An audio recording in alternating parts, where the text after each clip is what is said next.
The morning George Carson walked into the Dusty Creek Sheriff's office and laid his guns on the desk, he did not do it because the law had finally caught him.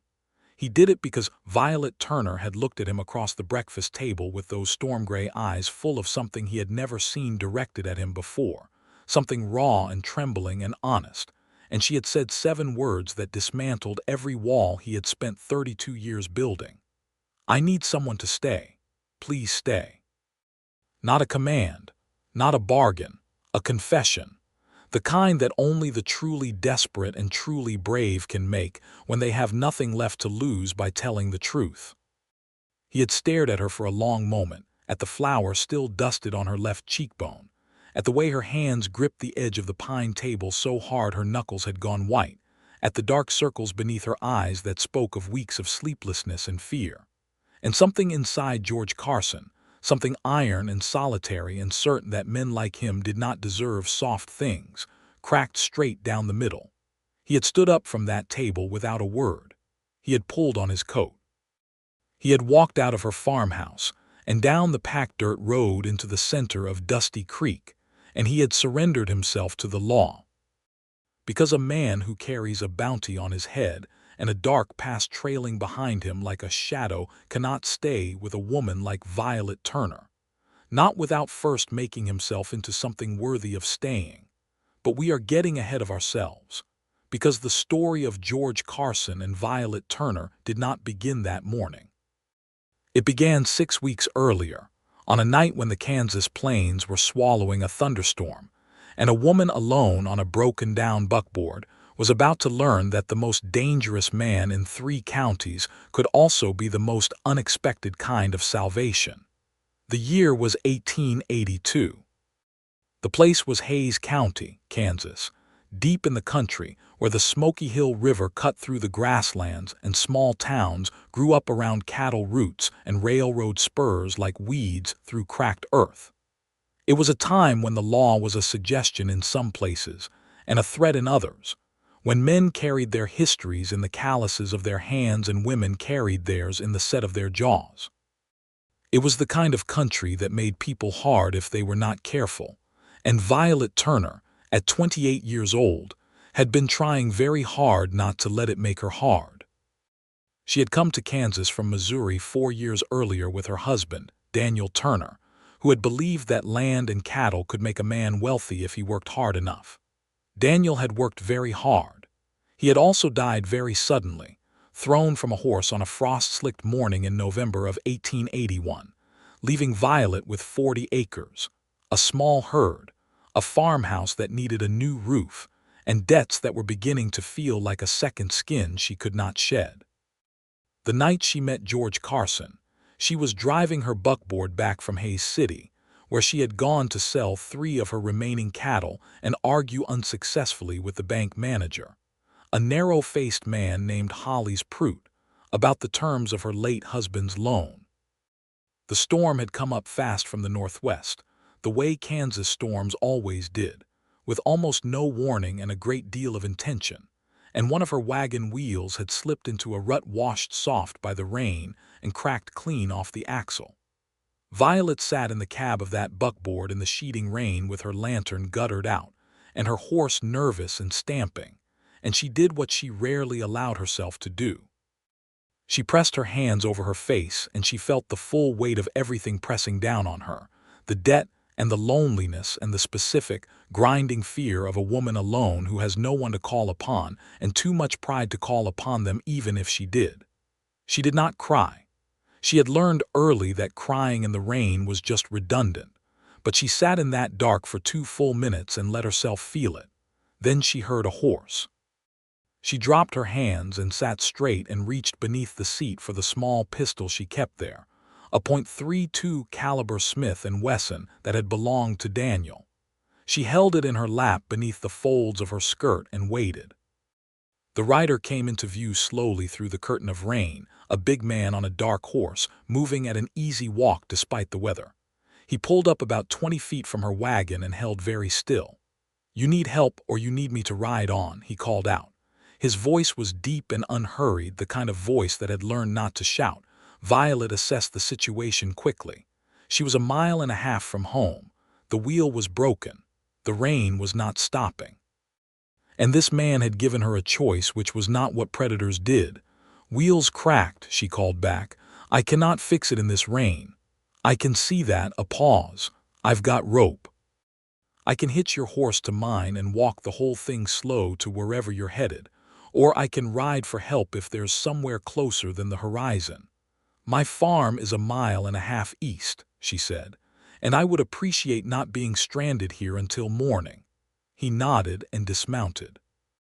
He moved to her horse first, speaking low and quiet to the animal until it stopped its nervous stamping. And Violet noted this because a man who understood frightened animals usually understood something about patience and care. He worked in the rain without complaint, hitching the rope with practiced efficiency, never once reaching toward her or asking her anything personal. When he was done, he looked up at her from beneath the brim of his soaked hat. "I'll lead them slow. You hold the lantern if you can get it lit." She dug out her matchbook from the interior pocket of her coat where she had kept it dry and got the lantern going. The small flame threw just enough light to see by, casting their strange little procession in a wavering amber glow as they moved through the downpour toward her property line. He did not speak the whole way, and she did not speak either, but she watched him. The set of his shoulders, the way he moved carefully in the dark, testing the ground with each step, keeping the horses calm. He was tall, lean in the way of men who spent their lives outdoors, with the kind of physical competence that came not from strength alone but from a long familiarity with difficulty. When they reached the gate of her property and then the barn, he unhitched the rope and helped her horse into the stall with an efficiency that told her he knew his way around a barn, and then he stepped back toward his own horse and began to remount. "Wait," Violet said. He stopped. He was very good at stillness, she noticed. "You are soaking wet. Come inside and I will make coffee." Something crossed his face that was hard to read in the lamplight. A flicker of something that might have been surprise or calculation or something softer than either. "I appreciate the offer," he said carefully, "but you don't know me." "I know you did not have to stop," Violet said, "and you did not have to give me the choice to send you away. Come inside. You can dry off and drink something hot and then go wherever you were going." He came inside. She learned his name over 2 cups of coffee at the kitchen table while the storm hammered the roof, and the fire in the iron stove threw heat into the small room. He gave it plainly, without preamble, the way a man does when he has decided that honesty is simpler than pretense. "George Carson." She did not recognize it immediately. That would come later. In the moment she only saw the way he held his cup with both hands like someone who had been cold for a long time, and the way his dark eyes moved around the room with a habit of assessment that she would come to understand had kept him alive for years. "Violet Turner," she said. "My husband passed last November. I run this place alone." He nodded. He did not offer sympathy in words, but something in his expression changed in a way that felt like acknowledgement rather than pity, and Violet found she preferred that. "Where are you headed?" she asked. "West," he said. "Generally." She let that sit there without pressing it. A man who said generally about his destination was either running toward something uncertain or away from something certain. She had enough of her own problems without borrowing his. He finished his coffee and stood to go. At the door he turned back and looked at her with a directness that was startling. "You've got a loose hinge on that barn door, and the latch on the south fence gate doesn't catch right. If something gets in your livestock tonight, that's why." Then he walked out into the rain and was gone. Violet stood at the window and watched the darkness close around the place where he had been, and she felt something she had not felt in a long time. Not attraction, not yet. Something quieter and stranger. The sense of having been genuinely seen by someone who asked for nothing in return. She did not expect to see him again. She saw him again 4 days later.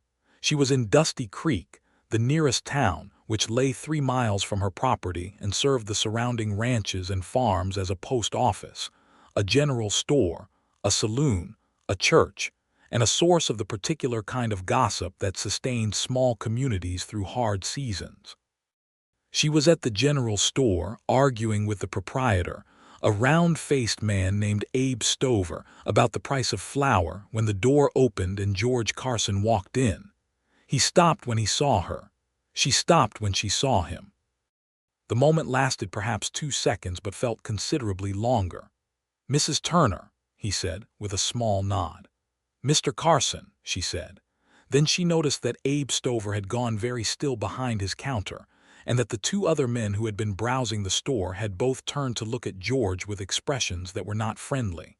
Violet looked between George and the men and then back to Abe, whose round face had gone the color of old dough. "You should not be in here," Abe said to George very quietly. "I need supplies," George said, with the same even tone he had used in the rain. "I've got money." "We don't take your money here," one of the other men said. He was heavyset, with a thick red beard that Violet would later learn belonged to a man named Court Aldridge, who ran a medium-sized cattle operation south of town and had very strong opinions about who belonged in Dusty Creek. "We know who you are, Carson. We know what you did." "Then you know more than I'm willing to discuss at present," George said. Violet had been watching all of this with the careful attention she applied to things that confused her. She turned to Abe. "What did he do?" The silence that followed was heavy with the kind of communal knowledge that small towns guard and deploy as social currency. "George Carson rode with the Purvis gang," Abe said, low and reluctant.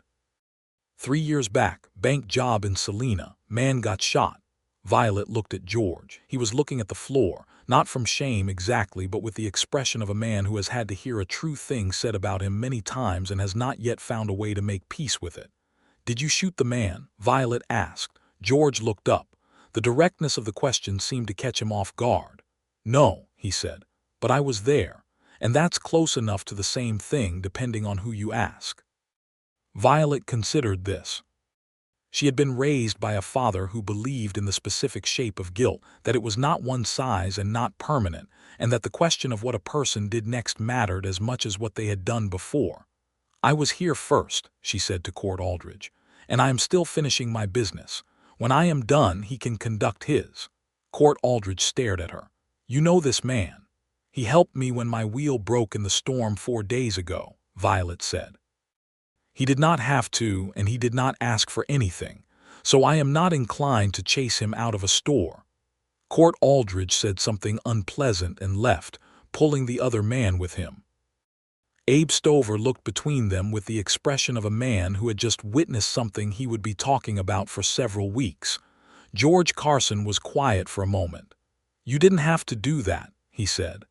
"I am aware," said Violet, and went back to arguing about the price of flour. He waited outside while she finished her purchasing. When she came out with her wrapped parcels, he was leaning against the wall of the store with his hat in his hands, looking out at the main street of Dusty Creek with an expression that was difficult to name. Something between weariness and a kind of quiet longing. "You should be careful about associating with me publicly," he said without looking at her. "I have a history that tends to land on the people nearest me." "I will keep that in mind," Violet said. "Are you still headed west generally?" "I was going to camp outside town for a few days while I decided." Violet hoisted her parcels. "My barn roof is leaking over the east stall. I have a spare room in the house and I eat 3 times a day and I cannot pay wages, but I can pay in room and board if you are willing to work for it." He looked at her then, really looked at her. She met his gaze without flinching. "Mrs. Turner," he said, "I am a wanted man." "I know," she said. "The bounty out of Salina is $200. Abe Stover just told me while you waited outside." That seemed to stop him cold. "And you are still making this offer." "The Purvis gang disbanded 2 years ago," Violet said. "Silas Purvis is dead and everyone knows it. The Salina Bank has been bought by a different company. The bounty is old and my barn roof is still leaking." She looked at him steadily. "I am not naive, Mr. Carson. I am practical. You are clearly capable of useful work. You behaved with decency when you did not have to, and I need help I cannot otherwise afford. If you try to rob me or harm me, I have a Smith & Wesson and I am a decent shot." Something happened in his expression then. something that started deep and worked its way out slowly, and it was not quite a smile, but it was the country that smiles come from. "I believe you," he said. He came back to the farm that afternoon.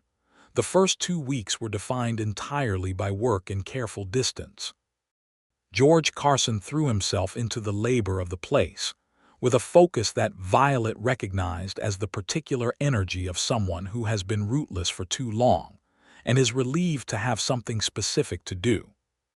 He repaired the barn roof, fixed the south fence gate and the loose barn hinge he had identified in the rain, reinforced the weak posts along the north paddock, replaced 3 boards on the farmhouse porch that had begun to rot, and mended harnesses with the practiced hands of someone who had been working with leather and horses for most of his life.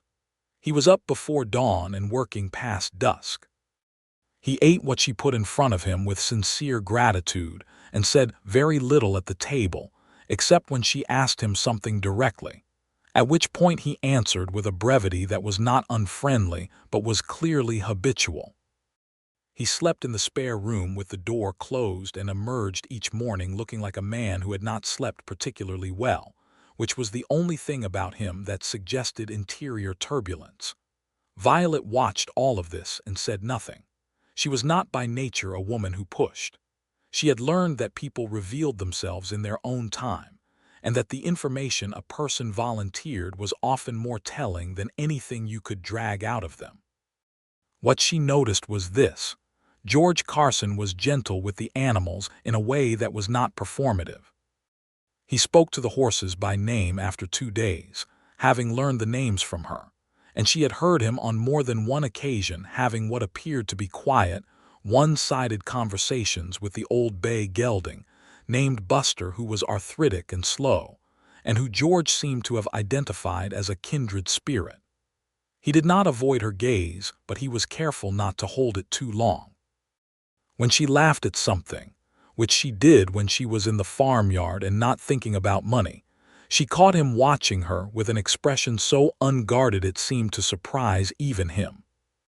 At the end of the 2nd week, she made a pie from the dried apples she had been saving, because it had been Daniel's favorite, and she sometimes made it when she was feeling the particular quality of grief that was not devastation but simply the steady ache of absence. She brought 2 pieces to the table after supper and set one in front of George, and he looked at it for a moment and then at her. "You didn't have to do this," he said. "You fixed all 4 fence posts today in the rain," she said. "I think that earns pie." He took a bite and was quiet for a while. Then he said, "My mother made apple pie." He said it like he was surprised to hear himself say it. "Where is your mother?"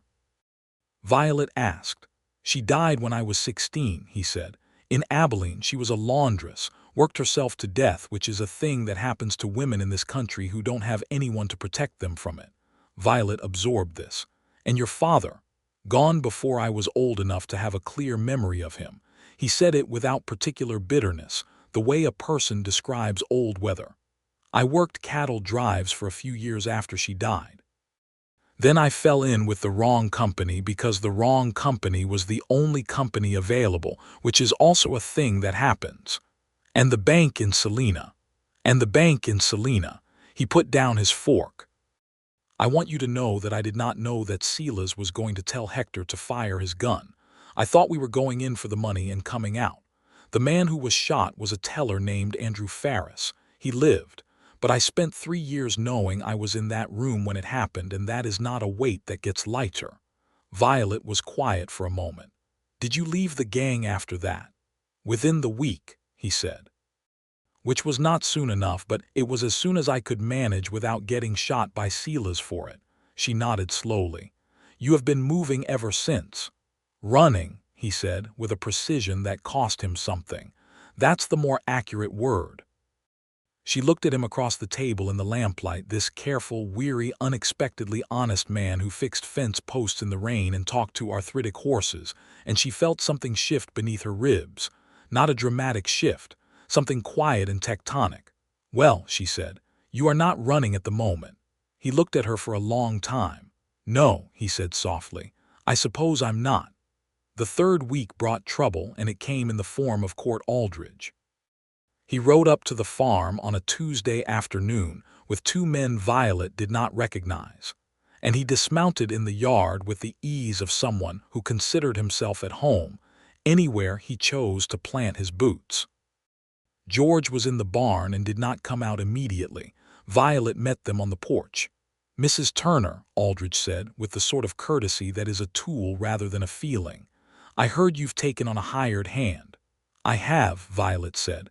"I also heard who the hired hand is." He looked around the yard with a slow, theatrical thoroughness. "You're aware this man is wanted. He assisted someone in a robbery 3 years ago, was never convicted, and the bounty is a matter of an old complaint," Violet said. "He has been working this farm honestly and without incident." "The bounty is $200, said Aldridge. "Alive." Violet went very still. "You are not a bounty hunter, Court." "No," he said pleasantly, "but I know men who are. I thought I would give you the courtesy of a conversation before I sent word to them." "That is very generous of you," Violet said, in a tone that indicated she found it nothing of the kind. "And what would make you disinclined to send that word?" He looked at her with the frank calculation of a man who had prepared what he was about to say and had been waiting for the right moment to deploy it. "Your 40 acres run along my south boundary. I have offered to buy that land twice, and both times Daniel declined. Daniel is gone now. I am prepared to offer you a fair price and to settle your bank debt out of the proceeds. You would be free and clear and could start somewhere fresh." Violet understood immediately. The hidden motive was land. It was almost always land.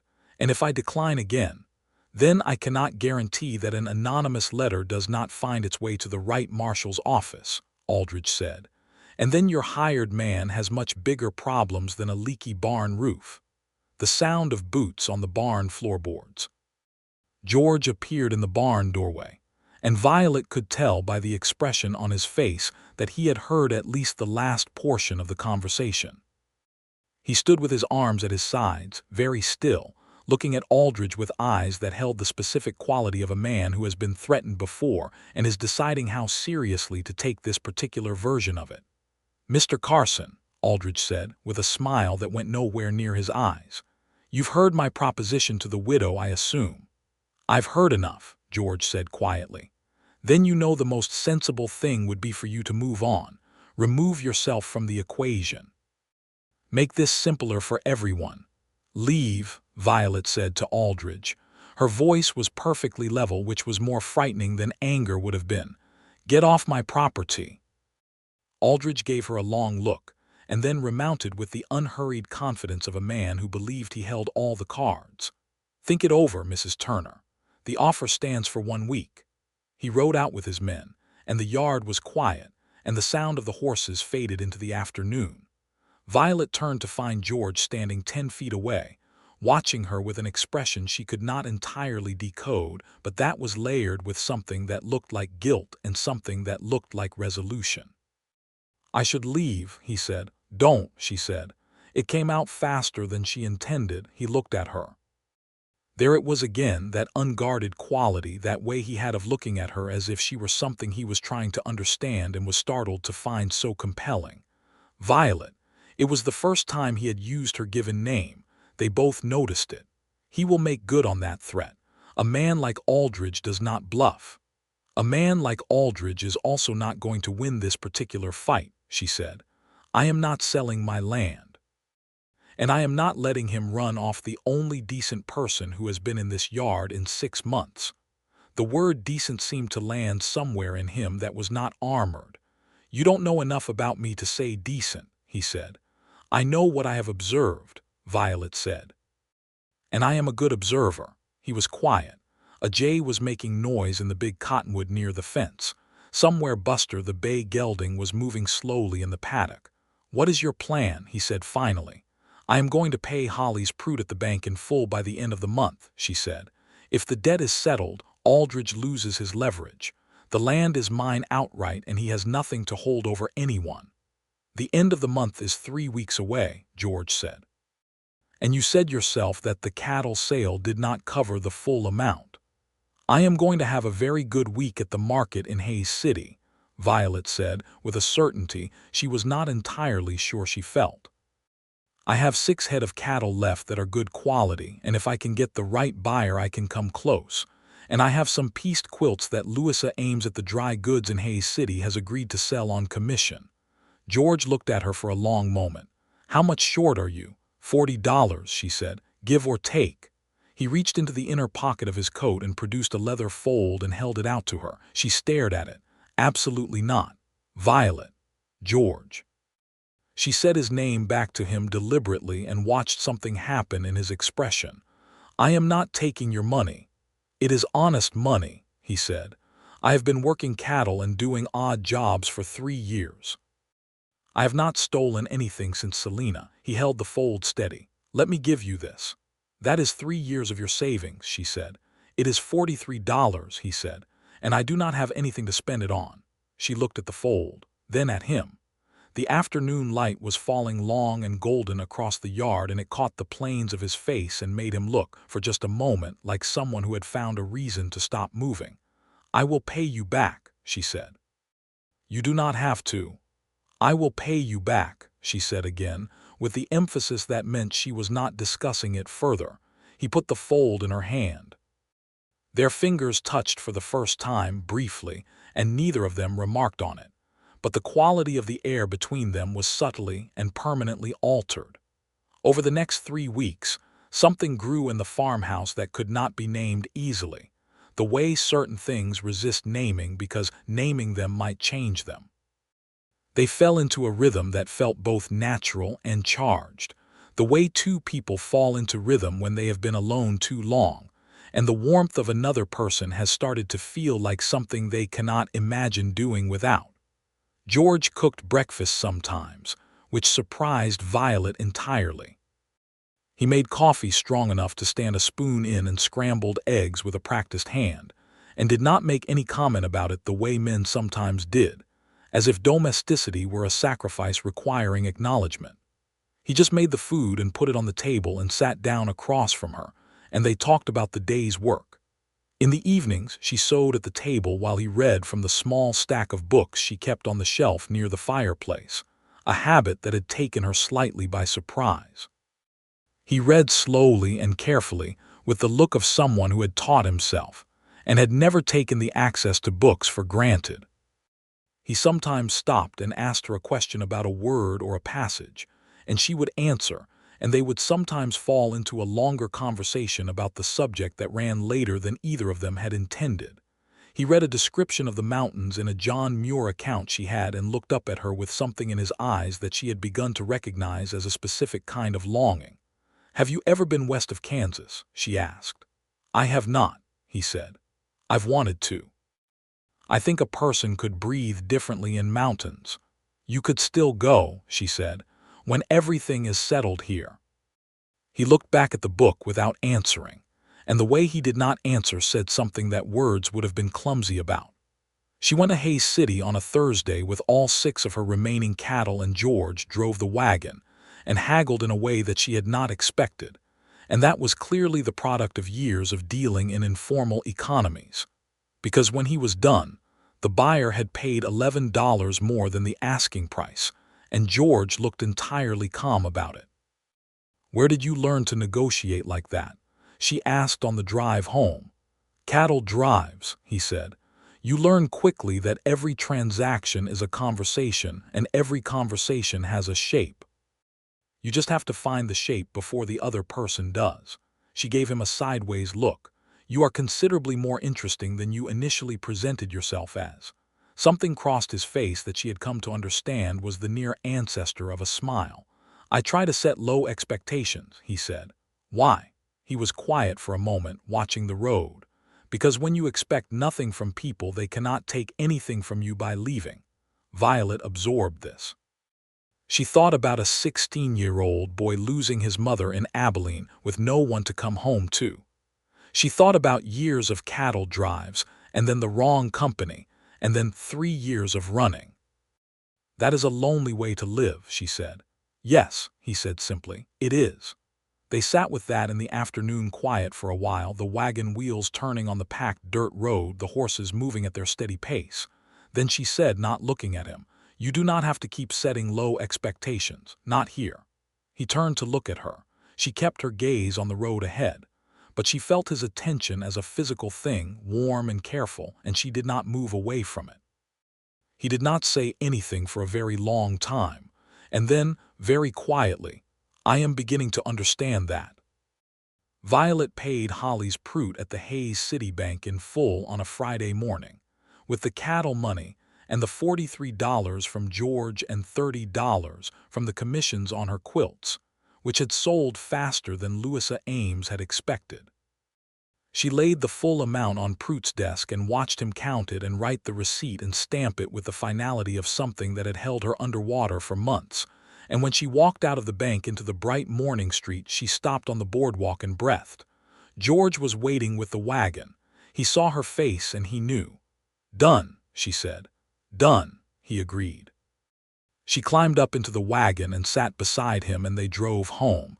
And somewhere in the middle of the road between Hayes City and Dusty Creek, without quite intending to, she put her hand over his where it held the reins. He went very still, the way he did when something surprised him. And then, with a care that was almost reverential, he turned his hand beneath hers so that they were palm to palm. They drove the rest of the way home like that, and neither of them said a word about it, and neither of them needed to. The following week she told him she was going to face Aldridge directly. He argued against it. Not from a place of paternalism, but from the specific and well-informed fear of a man who knew what people like Aldridge were capable of when their plans failed. "He has not gotten this far in life by losing gracefully," George said. "When you tell him the debt is paid, he is going to look for another angle." "Then we will deal with that angle when it presents itself," Violet said. "Violet, I know you are worried," she said. "I am asking you to let me handle this piece of it." He looked at her for a long moment and then said, "All right." It was the look of a man who trusted someone else's judgment more than was comfortable for him, and the trusting of it was visible and real. She went to Aldridge's ranch the next morning.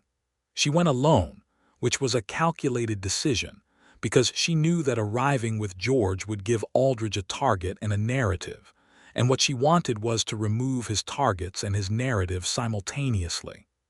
Aldridge received her in his parlor, which was large and furnished with the aggressive comfort of someone who wanted to demonstrate wealth at all times.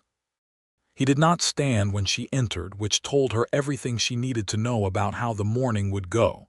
"The debt is paid," Violet said without preamble. She set the receipt on his side table so he could see the stamp and the date. "In full, as of Friday morning. My land is mine outright and your leverage is gone. I am telling you this directly because I would prefer we understand each other clearly rather than spend months in a disagreement that wastes both our time." Aldridge looked at the receipt and then at her. A muscle moved in his jaw. "Your hired man provided the difference," he said. "It was not a question." "That is not your business," Violet said. "He is a wanted man, Mrs. Turner. That is everyone's business." His eyes were hard and flat. "I wonder what the good people of Dusty Creek would make of the widow Turner harboring a fugitive on her property. I wonder what the good people of Dusty Creek would make of a prominent rancher threatening a widow into selling her land under duress," Violet said pleasantly. "I suspect they would find both stories equally interesting, and I suspect I would be considered significantly more sympathetic." The silence between them had the texture of something stretched to its limit. Then Aldridge smiled slowly, a real smile this time, one that acknowledged she had played the hand well. "You're tougher than Daniel let on," he said. "Daniel did not know everything about me," she said. "Most people don't." She left his ranch and rode home and told George what had been said, and he listened to the whole account and then said, "He will leave you alone now. Men like that respect the ability to match them. He won't push when the cost is too high." "I think you're right," she said. "I'm glad you went alone," he said. "I would have made it worse." "You would have made it different," she said. "Different is not always worse." He smiled then. Really smiled, fully and without reservation, and it was such a transforming thing that Violet felt it like a change in air pressure, as if the room had shifted to accommodate something new. "George," she said. "Violet," he said. "I am very glad you stopped on the road in the rain," she said. His smile did not disappear, but it deepened into something more complex, warmer and more careful at once. "I am beginning to think that was the first genuinely good decision I have made in a very long time," he said. She crossed the kitchen and stood in front of him, close enough that she had to look up slightly to meet his eyes, and she could see the careful restraint in him, the long-practiced habit of not reaching, of not expecting, of keeping himself at a safe remove from anything he might want too much. She put her hand against his jaw. He closed his eyes as if the touch were something that required all of his concentration to hold still for. "George," she said softly, "you are allowed to stay." When he kissed her, it was the kiss of a man who had decided something irrevocable. Careful at first, the way everything he did was careful, and then deeper, his hands coming up to hold her face as if she were something he had been afraid of losing before he had even properly found her. She kissed him back with equal intention, one hand fisted in the front of his shirt, not to pull him closer but simply to have something solid to hold onto while the world quietly rearranged itself. They stood in the kitchen of that farmhouse for a long time after, her head against his chest and his chin resting on top of her head, while the afternoon light moved across the floor, and the old farmhouse settled around them with the sounds of wood and wind and the distant movement of horses, and everything was very quiet and very certain. Then the past arrived, as it always does, at the worst possible time. His name was Marshal Irreversible, and he came to Dusty Creek from Salina on the second Tuesday of October 1882, with a deputy named Crane and a warrant with George Carson's name on it. He was a methodical man in his late 40s with a gray mustache and the patient, unhurried manner of someone who had been doing a job for a long time and intended to finish it the same way. He asked questions at the general store first. Abe Stover, caught between his nature and his conscience, which were not always the same thing, admitted under direct questioning that yes, a man named George Carson had been working at the Turner farm. He looked apologetic when he said it, which was something, but it did not change the information. Betty's rode to the farm on a Wednesday evening. Violet saw the badge and her stomach dropped, but she kept her expression still. "Mrs. Turner," Betty said politely, "I'm looking for a man named George Carson. I have reliable information he has been employed here." "He has been," Violet said carefully. "He is." "Is he present?" George stepped out of the barn. He had heard the horses and come to the door, and when he saw Betty's badge he stood very straight and very quiet with his hands visible at his sides in the specific posture of a man who has done this calculation before and arrived at the same answer. "Marshal," he said. "Mr. Carson," said Betty's, "I have a warrant for your arrest on charges relating to the First National Bank of Salina robbery of June 1879. "I know," George said. Violet took one step forward. "He left the Purvis gang within a week of that robbery and has lived as an honest man for 3 years. The man who was shot survived. The gang is disbanded. Silas Purvis is dead." "All of that may be true, Mrs. Turner," Betty said, not unkindly, "but there is still a warrant." "How much is the bond?" Violet said. She felt George's attention snap to her. "Violet," George said sharply. "How much?" she repeated to Betty's. "That would be for the judge to set," Betty said. "He would need to come to Salina and appear before the court." George crossed the yard toward the marshal. He stopped a few feet away and looked at Betty's with a steadiness that was not defiance but something more deliberate. "I will come willingly," he said. "I don't want any trouble here and I don't want Mrs. Turner involved." "George," her voice was tight. "This is the right thing," he said, and he turned to look at her with those dark eyes that held everything he could not say in that moment. "Let me go and come back right." Betty's looked between them with the careful neutrality of a man who had seen many complicated human situations in the course of his work. "I will give you a moment," he said. They stood close together in the yard while Betty's and Crane waited by their horses with professionally averted attention. "You cannot go," she said. Her voice was lower now, controlled. They will put you in a jail in Salina and it will sit in the courts for months and I will come out of it with a clear name or I will serve what I owe," he said. "Either way, I am done running." He reached out and took her hands in both of his. "I should have stopped running 3 years ago. I didn't because I didn't have anything worth stopping for." "And now," she said. "And now I have something worth stopping for," he said. He said it simply and absolutely, the way he said everything that was true, without embellishment. "I am going to go to Salina and I am going to stand in front of that judge and I am going to tell the truth. All of it. And then I am going to come back here." "What if they, Violet?" He pressed her hands. "Trust me." She looked at him for a long time. The light was fading and his face was serious and open and more honest than she had known a face could be. She thought about a man who talked to arthritic horses and made strong coffee and turned his hand palm up to hers without being asked. "Come back," she said. "I will," he said. "I promise you." He kissed her forehead and then stepped back and went with Marshal Betty's without looking back, because she had learned that he was the kind of man who did not look back when he had already made his decision, and looking back would only make leaving harder. She stood in the yard until the sound of the horses faded, and the evening closed in around her, and she was alone again in that specific way that is entirely different from ordinary solitude. She went inside and sat at the kitchen table and put her hands flat on the pine surface where he had sat across from her for weeks, and she sat there for a very long time in the quiet.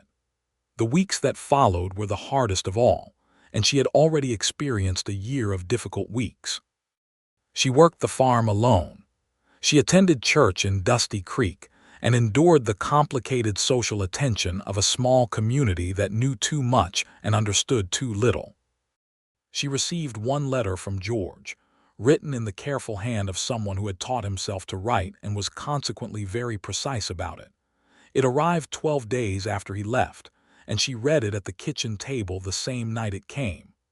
"Dear Violet," it began. "I am in Salina, which is a different kind of place from Dusty Creek, but shares the quality of being too interested in other people's business.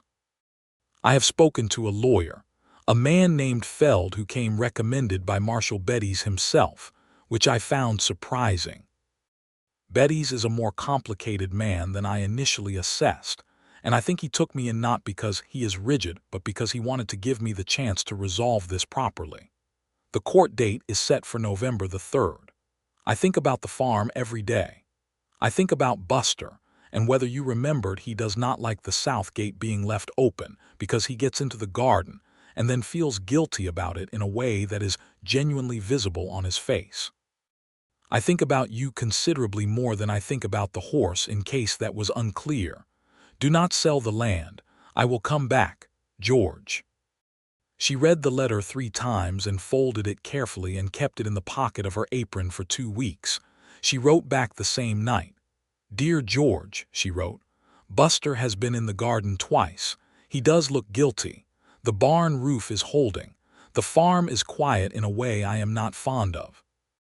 I went to see Court Aldridge last week to inform him that if he sent any information about your whereabouts to anyone while you were in Salina dealing with this honestly, I would take the matter of his threats regarding the sale of my land to the county seat and make them as public as the Kansas sky.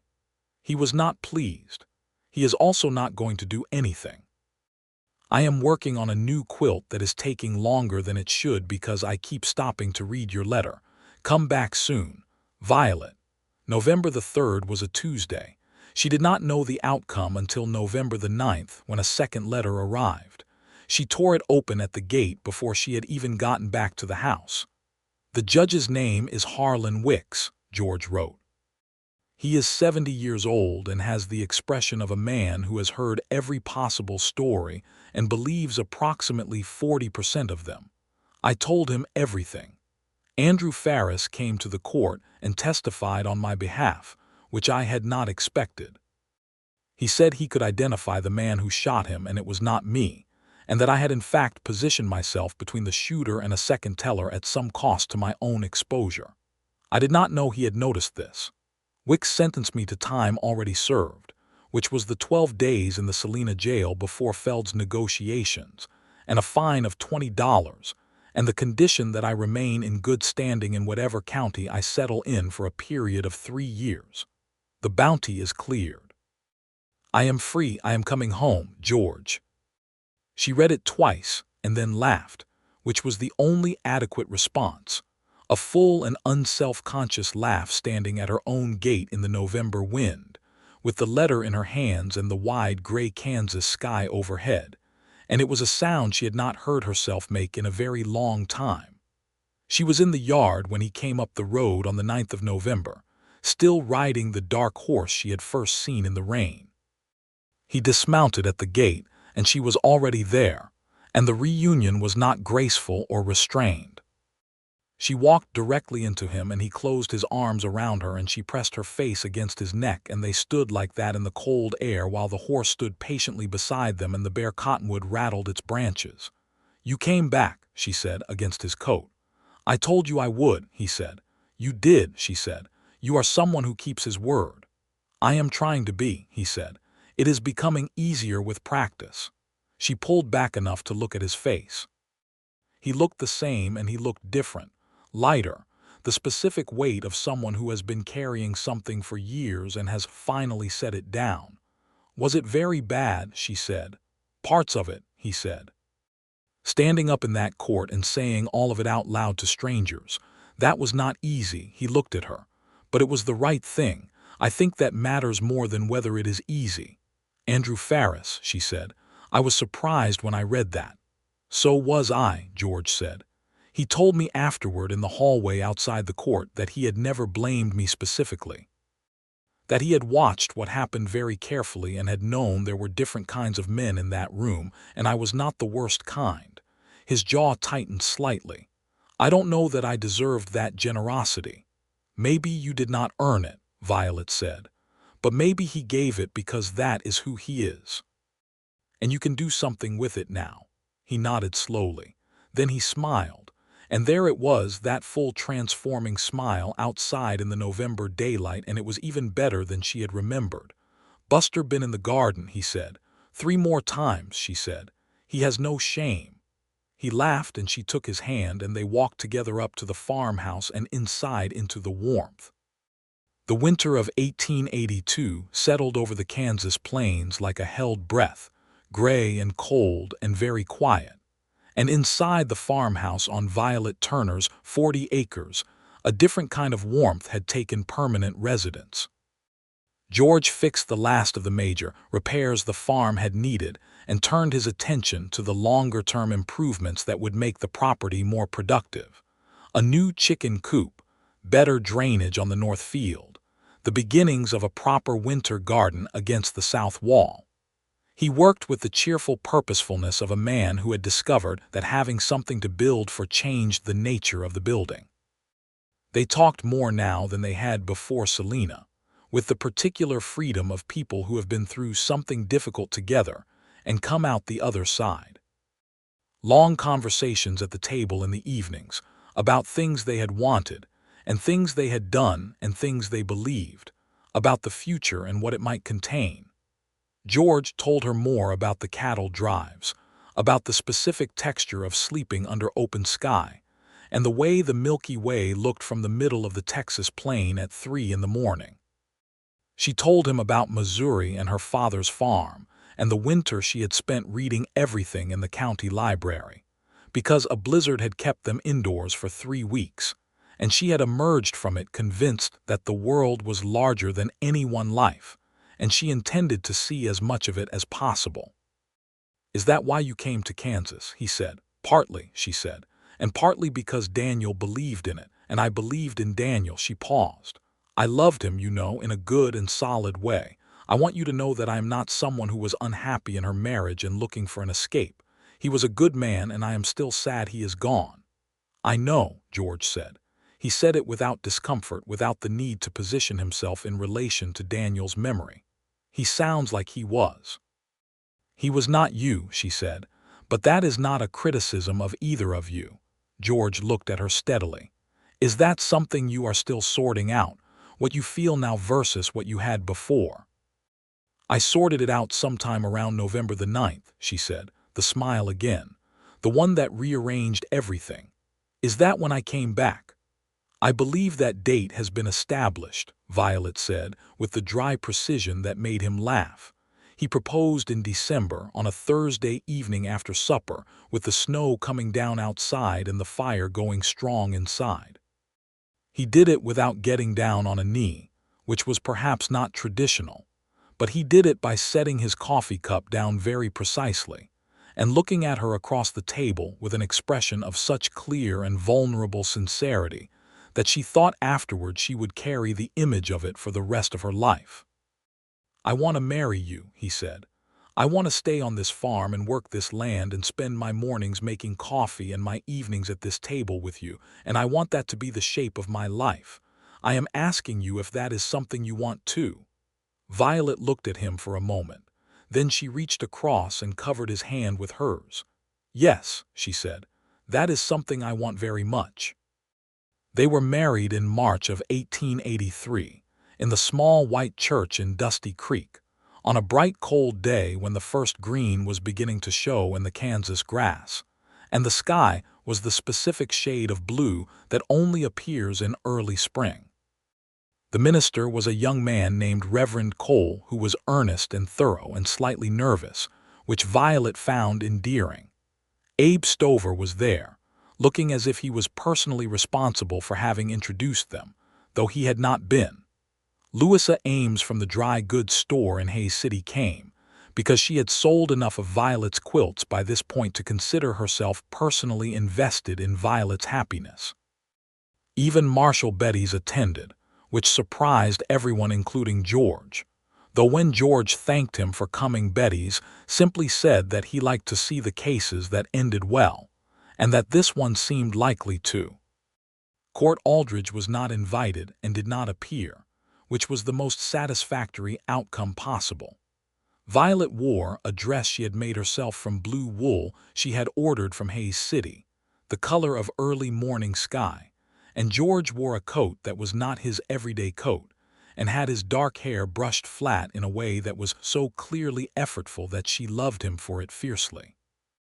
When Reverend Cole asked if anyone had objections and no one spoke, George let out a breath that Violet felt as much as heard, and she pressed his hand where they stood side by side in the front of the small church and felt him steady. They went home to the farm that afternoon, and Louisa Ames and a few of the women from the church had laid a supper in the kitchen while they were at the ceremony, and there was a cake that was slightly uneven but very good, and someone had put a bunch of dried wildflowers in a jar on the table. It was not lavish. It was exactly right. That spring was the most alive season Violet could remember. She and George planted a serious kitchen garden along the south wall, and George turned out to have strong opinions about the proper spacing of vegetables that he delivered with comic gravity, and she had to conceal laughter several times during the planting, because his seriousness about the carrots was so earnest. He acquired 4 new cattle, carefully selected, and began the slow work of rebuilding the herd with the patience of someone who understood that sustainable things are built slowly. She continued to quilt. Her pieces were selling well now, not just through Louisa Ames but through a dry goods contact in Abilene that Louisa had connected her with, and the income was meaningful without being enough to retire from farming, which was exactly what Violet wanted. She did not want to retire from anything. She wanted to do all of it. In the evenings they sat in the kitchen, her with her sewing and him with his book, and sometimes they talked and sometimes they did not, and the silence between them was the comfortable kind that is only possible between people who have no secrets left. He still got up before dawn. She had learned to expect the sound of him in the kitchen, the specific sound of the fire being stoked and the coffee pot being set on. And on the mornings when she lay in bed an extra few minutes, she found she could locate him in the house by sound alone, and found this knowledge comforting in a way that was probably not dignified but was entirely real. She woke one morning in the late summer of 1883 with a certainty that had nothing to do with thought. She did not say anything for 3 weeks, wanting to be sure. When she was sure, she told him one evening after supper, sitting across from him at the table, very matter of fact. "We are going to have a baby," she said. The look on George Carson's face in that moment was something she catalogued and kept, like a letter in an apron pocket. It was shock first, and then something that was too deep and too private to have a simple name, a kind of unraveling of the very last of whatever he had been holding back. He looked at her as if she had told him something he had not allowed himself to want for so long that wanting it had become a habit he had forgotten he had. "Violet," he said. "Yes," she said simply. He came around the table and she stood and he held her very carefully, as if something had changed in how he understood her physical reality, and then she could feel him shaking slightly, just barely, and she tightened her arms around him. "You are not going to fall apart," she said into his shoulder. "I'm not falling apart," he said, his voice rough. I did not expect this for my life." "I know," she said. "Nonetheless," he laughed a little unsteadily and pressed his face against her hair. A son. Edmund George Carson arrived in April of 1884 in the farmhouse bedroom, attended by the doctor from Hayes City who arrived only barely in time. He was large and extremely loud from the first moment, with dark hair that was unmistakably George's and gray eyes that were unmistakably Violet's, and he was placed in his father's arms within the first hour, and George held him with the concentration of a man performing an extraordinarily important task, and said nothing for a very long time. "Hello," he said finally to the baby, very quietly. "I'm your father. I'm staying." Violet, exhausted and relieved and so full of feeling she could not have sorted it into categories if she had tried, watched her husband introduce himself to their son, and thought that she had never in her life seen anything so precisely right. Edmund grew the way children in Kansas grew, fast and interested and full of noise. He followed his father around the farm with a seriousness of purpose that was both charming and occasionally a hazard, since a 2-year-old with strong opinions about the location of farming implements created certain logistical challenges. George navigated this with the same patience he applied to everything, answering questions that had no real answers with a straightforwardness that Edmund seemed to find satisfying, and teaching the child things in the practical, hands-on way of someone who had learned everything he knew the same way. Violet watched them together from the kitchen window sometimes, and felt the specific, brimming happiness of someone who has come through something difficult and arrived somewhere better than they knew to wish for. In 1886, their second child arrived. A girl this time. They named her Clara Rose. She was smaller than Edmund had been and considerably quieter, but possessed from the beginning of a focused intensity that both her parents recognized as a familiar quality. She watched the world with her mother's gray eyes and her father's particular stillness, as if she were cataloging it for later use. Edmund was fascinated with Clara in the way of older siblings who have not yet decided whether they consider the new addition an asset or a liability, and resolved the question within the first few days in favor of asset, primarily because she seemed impressed by everything he did. They made, Violet often thought, a remarkable pair. George Carson at 36 was different from the man who had ridden through the rain 6 years before, and the same. He was still careful and still contained and still given to understatement, but the stillness now had warmth at its center rather than the cold caution of a man waiting for something bad to happen. He had grown into the farm the way a tree grows into soil it has occupied long enough, deeply rooted and somewhat unmovable, and the Dusty Creek community, which had been cautious at first, had long since come to the conclusion that he was simply a fixture of the place. The man who showed up when someone's fence was down or their roof needed inspection, who lent tools without being asked and returned borrowed ones in better condition than he received them. He had never entirely lost the quality of attention that had kept him alive during his years of running, that habit of reading rooms and people and potential outcomes. But it had transformed over time from something vigilant and fearful into something more generative. He noticed when people were struggling before they said so. He noticed when the weather was turning before other people did. He noticed the small things that Violet did when she was tired, a particular way of holding her shoulders, a slight compression of her expression, and he would appear with coffee and a quiet question that was really an invitation to say what she needed. She had thought that first night in the rain that there was something in the way he had given her the choice to send him away. She had been right. Giving people the choice, the real choice, was something he had understood from the beginning, perhaps because he had been given so few of them. They expanded the farm in 1887, purchasing a small additional parcel to the north from a family who was moving to Colorado. It was good land with a reliable water source, and George and Violet made the decision together over several evenings of conversation, laying it out practically and honestly, considering the debt it would require, and the work it would demand and the future it might make possible. Court Aldrich had long since stopped being a relevant concern. He had sold most of his operation in 1885 and moved to Topeka, and no one in Dusty Creek spoke of him with much warmth. His departure had been noted and not mourned. The 3-year good standing condition of George's release had been fulfilled and formally cleared in 1886. He was, in every legal and practical sense, a free man, had been for years, but there was something about the official clearing that completed a circle, and he came home from the post office the day the confirmation letter arrived and stood in the kitchen doorway with the letter in his hand, and looked at Violet with an expression she knew meant something important had happened. She read the letter and looked up at him. "How does that feel?" she said. "Like the last not coming loose," he said. "Like I can stop waiting for the past to catch me." "It caught you a while ago," she said, "and then it let go." "You helped with that part," he said. "We helped with that part," she said.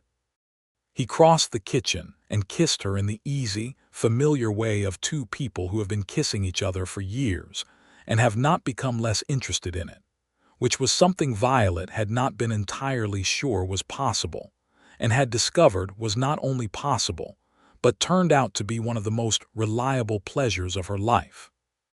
Edmund, at 3 years old, expressed loud and theatrical disgust at this, which made his parents separate and laugh. By 1889, Dusty Creek had grown enough to merit a new school, and Violet was one of 3 women who organized the fundraising for it, a project she threw herself into with the combined force of her organizational ability and her deeply held belief that children deserved access to education as a matter of justice, not charity. The school opened in September, and Edmund was among its first students, attending with the serious expression of a boy who understands that this is important and intends to do it correctly. George rode him into town for the first day of school and watched him walk through the schoolhouse door and then rode home alone, which took longer than necessary because he stopped on the road for a while looking at the horizon with the expression of a man who is doing some internal accounting. Violet was in the kitchen when he came in. "How was it?" she said. "He walked in without looking back," George said, like he had no doubt. He sat down at the table. "I keep thinking about what that is like.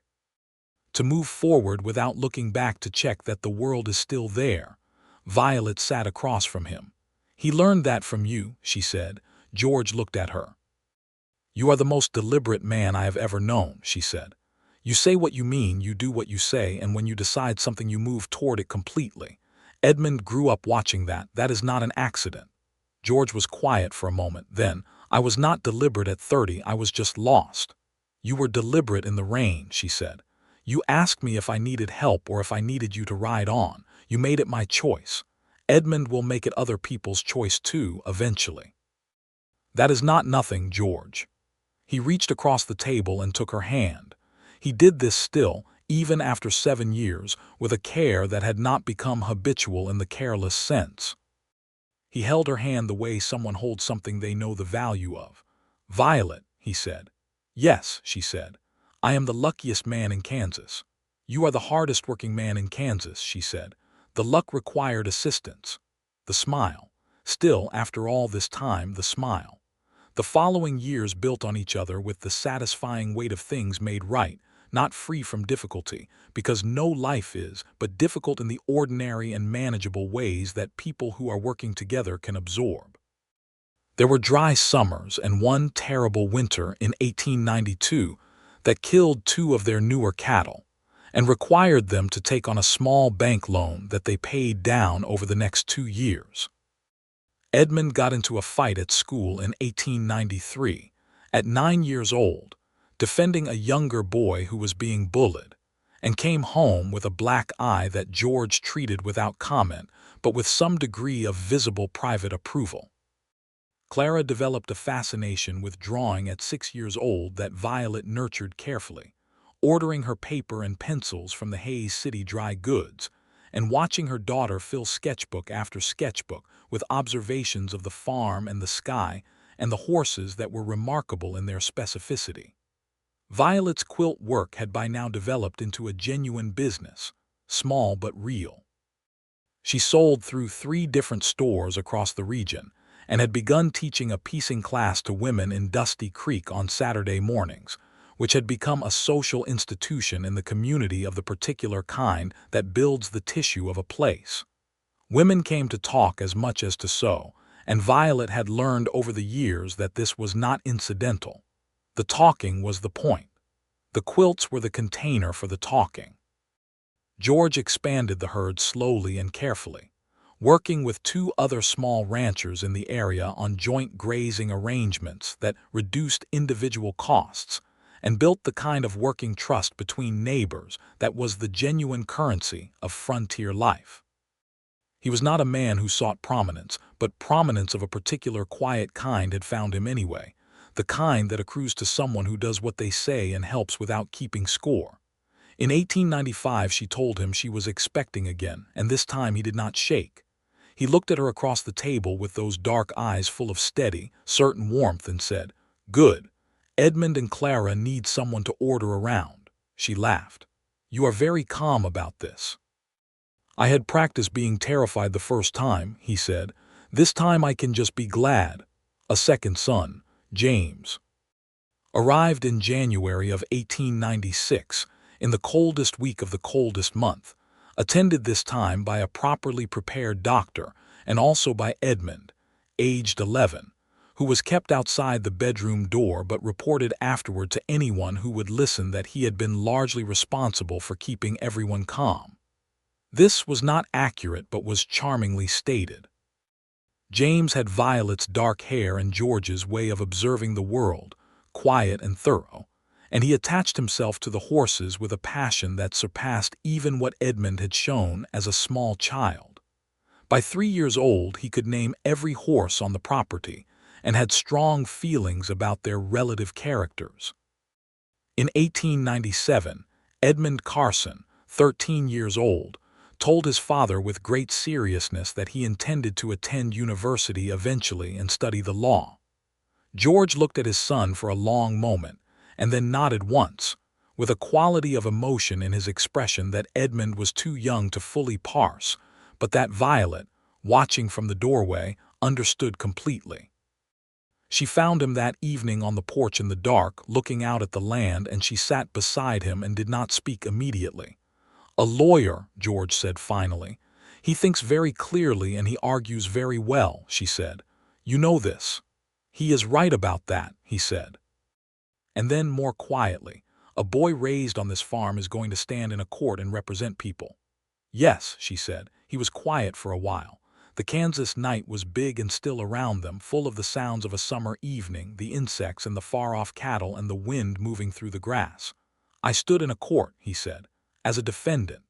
"And you told the truth," she said, "which is what lawyers are supposed to facilitate. Maybe that is not such a strange thing that he comes from you."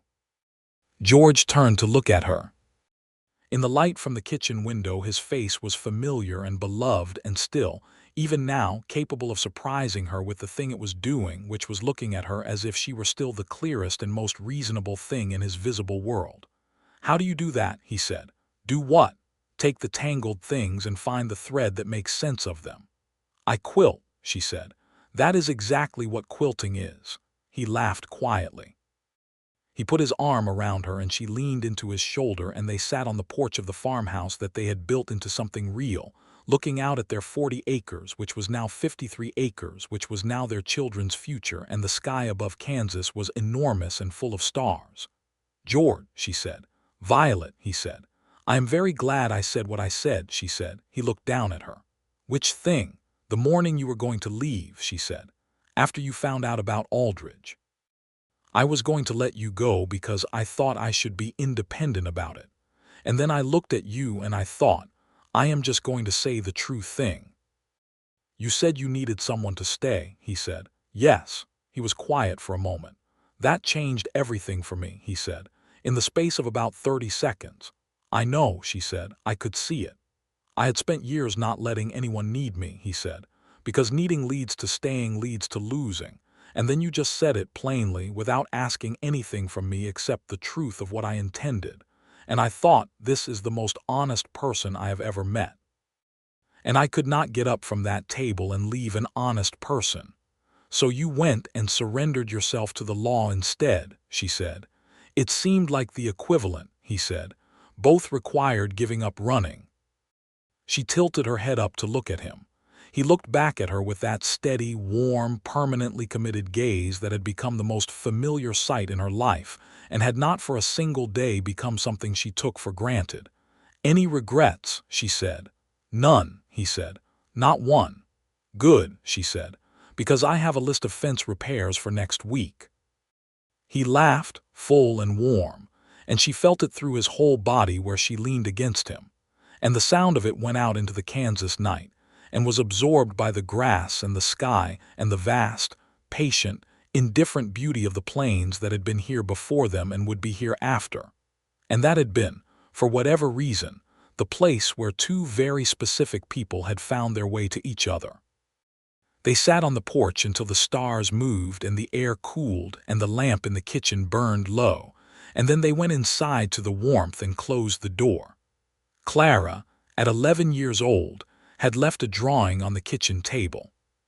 She did this sometimes, offered her observations in graphite the way other people offered conversation. This one was the farmhouse scene from the garden, with the cottonwood tree in the foreground and small figures visible in the lit windows, and below it in her careful, self-taught hand she had written, "Home." George picked it up and looked at it for a long moment. "She sees clearly," he said. "She gets that from you," said Violet. He smiled and set the drawing carefully on the shelf where he kept the things he wanted to keep. And then he banked the fire for the night and they went upstairs to their room, where outside the window the Kansas sky held all its stars like a map of everything that had ever been possible. And in the morning, as always, George Carson was up before dawn. He stoked the fire and set the coffee on and went out to the barn to check the horses before the day began, moving through the familiar darkness of the farm with the ease of a man who knows every inch of his ground, who has learned it with his feet and his hands and his years, and who would not trade it for all the wide and wandering west he had once believed he needed. Buster the Old Bay gelding had died in 1891, at a considerable age, and George had buried him in the corner of the paddock, and said goodbye in the quiet, genuine way he had of marking important things. There were new horses now, younger and livelier, who had learned that George's arrival in the barn in the early morning meant a soft word and an unhurried hand, and who moved toward him without nervousness.